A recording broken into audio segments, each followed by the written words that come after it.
Праздничное украшение площади в преддверии Нового года всегда было традицией. Ежегодно в декабрьские дни устанавливается большая красавица елка, умельцы мастерят всевозможные фигуры изо льда, все вокруг украшается яркими гирляндами. Все это и создает волшебную атмосферу праздника. Фигуры изо льда всегда были неотъемлемой частью праздничной новогодней площади. В этом году здесь сделана работа Деда Мороза, Снегурочки, разных животных и символа этого года – огненного петуха. Они считаются одними из самых красивых по республике. К сожалению, жизнь фигур изо льда недолгая. Они либо тают на солнце, либо их разрушают сами люди. Так, к примеру, в Учалах неизвестные сломали ледяную скульптуру Салавата Юлаева. А ведь над этим произведением искусства умельцы трудились на протяжении многих дней. И явно не для того, чтобы в один миг действиями вандалов их усилия были сведены на нет.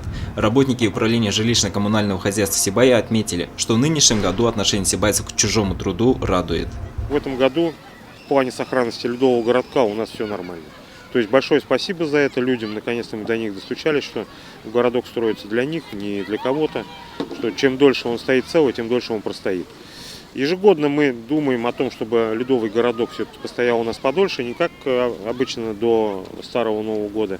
И в этом году мы надеемся, что если он все-таки будет стоять в целостной сохранности, то он простоит больше, ломать мы его не будем.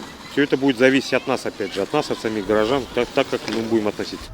Как сообщают работники УЖКХ, если ледяной городок не подвергнется нападению вандалов, то, возможно, его снос отложат на более позднее время. Данил Алибаев, Алик Кадыров, Гульгина Рискильдина, телекомпания СТВ.